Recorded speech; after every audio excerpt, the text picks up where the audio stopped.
puro mabait lang siya. Marunong din siyang magalit, ganun. So, kung marunong siya magmahal, marunong siyang magalit. Pero napaka-cool ng person na to, mahilig to sa music. Mahilig din siya sa animals. May significance sa kanya yung moon. Lalo na Christmas, isa to sa paborito ng taong to. Interesting. Now, titingnan natin. So, chinek ko na pala yung past, present, and future energy ng person na to. Paano siya magiging sikat. And butterfly.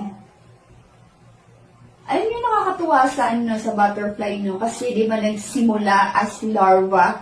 Sabi, pag nakakita tayo ng larva, oh my gosh, uod, mga ganun, di ba?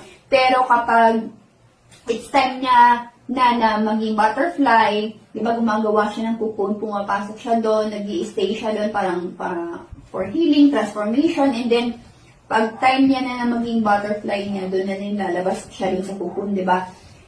Pinapakita dito na kapag time niya na maging sobrang sikat siya, magugulat yung maraming tao kasi marami sa mga past na kilala niya or kilala siya na hindi siya ganun. And then, ano nangyari dito sa person na to? Bigla na lang, hindi ko akalain na meron palang talent na ganito itong person na to. Hindi ko akalain na sobrang talented pala, sisikat pala itong person na to. Kasi dati, binubuli ko lang to. Dati, sinasabihan ko ng mga hindi magaganda kasi akala ko hindi talented, akala ko hindi sisikat, akala mga ganon yung energy dito. So, marami sa mga past connection ng person na to hindi talaga akalain na sisikat. Parang siya, yung pangdating na pang Pacquiao, pang Manny Pacquiao, di ba, na from sobrang hirap sa life, nagpusige, nag-fail, from rag to riches. So, galing to sa mahirap na buhay, mahirap na pamilya itong person na to, and mapupunta siya sa rurok ng tagumpay. Look at that. Okay,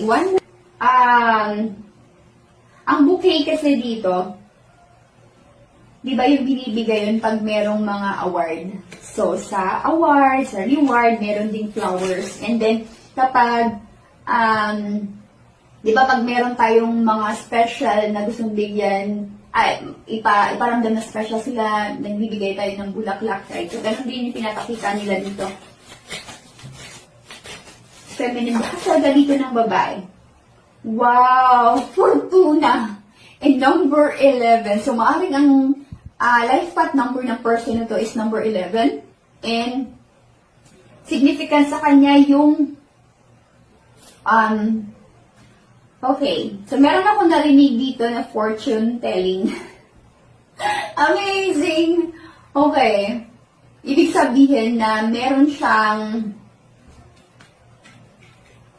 oh my gosh, this person is a psychic, a reader. Ang reader naman kasi marami yan. Merong tarot reader, merong energy reader, merong psychic reader.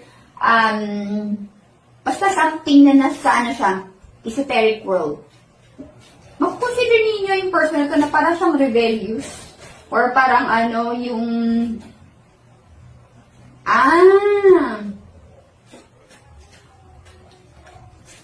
okay. Yung rebel dito, hindi ito negative. Actually, positive siya in a way na hindi siya basta-bastang sumusunod sa common rules or kumbaga parang, ito yung policy in a way na kailangan sumunod ka. Meron kasi sa natin, di ba, sa community natin or parang, ano ba sabihin ito? Like, kailangan maging, kapag ito yung trending, sumunod ka rin siya. Hindi, may sarili siyang trending. Kumbaga, siya, initiator siya, creator siya, ganun siya. Now, kung ano yung feel niyang gawin, ginagawa niya, hindi siya sumusunod. Dahil kasi uso, gagawin ko, no. Hindi ganito yung person na to. Kung ano nasa isip niya, gagawin niya. Kung sa tingin niya, bago, hindi pa nagawa. Sasabihin, hindi pa yan, hindi yan sisikat. No. Anong gagawin ko, feeling ko sisikat to, sisikat talaga to. Ganun yung energy ng person na to, nakakatuwa. And then, recognition. So, doon siya ma-recognize din sa salitang, kakaiba. Iko-consider siya ng maraming Pilipino na kakaiba itong person na to. Ganon. Okay, very interesting kasi lumabas dito yung Fortuna, which is na-mention ko kanina na fortune telling. This person is a reader, as what I mentioned, is a psychic. So, I'm curious kung sino yung person na to. Pipicturean ko to yung andito, which is andito yung letter. And then, kayo na bahala kung sino man itong person na to. Maaaring kilala nyo to. Maaaring konting sikat na to or perhaps sobrang sikat na. Leave a comment on the comment section.